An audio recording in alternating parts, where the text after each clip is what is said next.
My parents met on a blind date. My mom was in Japan with her close friend who happened to be dating my dad's close friend who was on this naval ship that was currently deployed in Japan.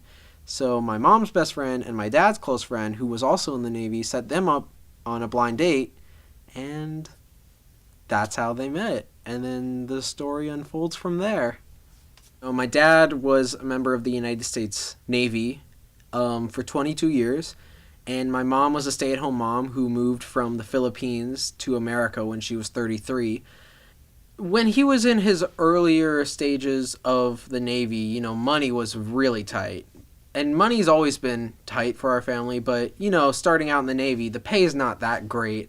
And so when he was gone and my mom didn't have a job, there was a time around, I think I was age 5 to 8 or 9, where we had food stamps. We lived in naval housing.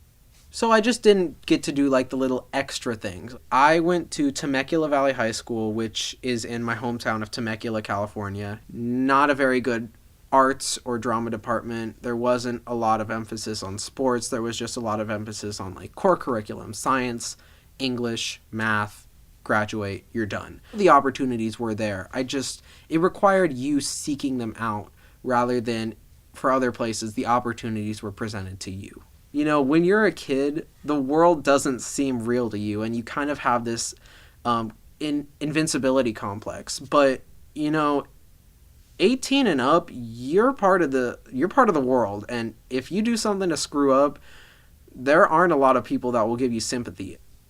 I am a first generation college student in my family, and that's put a little bit of pressure on me. I had to do a lot of the stuff on my own because my parents didn't understand the whole college application process.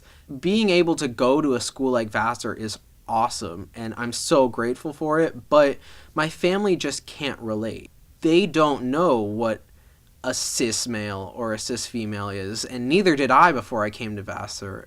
Being at a place where almost 50% of the community at large doesn't have financial aid is very shocking to me. People pay upwards of $50,000 a year from their family salary to go here, while I'm on a heavy amount of financial aid. And I'm not ashamed to say that, but it can definitely cause rifts in relationships and in discussion. I remember distinctly the first week of orientation my freshman year, two people on my floor talking about, their experiences in South Africa and in Peru.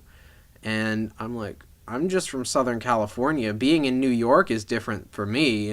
I had never been on the East Coast of the United States of America before I came to Vassar for the first time, which was orientation week. It's common for places like Vassar, for places like Harvard and Yale and those big name institutions to tout, oh, we let in 10, 15, whatever percent of people on full financial aid.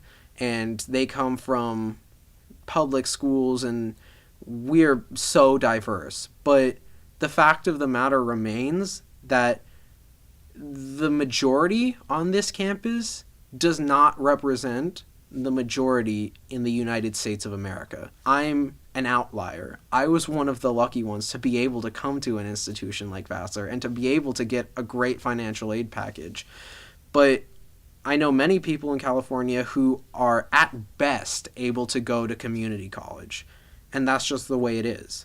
I still feel a sense of unfairness in that. Why am I the only one that was given these opportunities when my friend who lived 2 miles away was tracked into a Cal State school?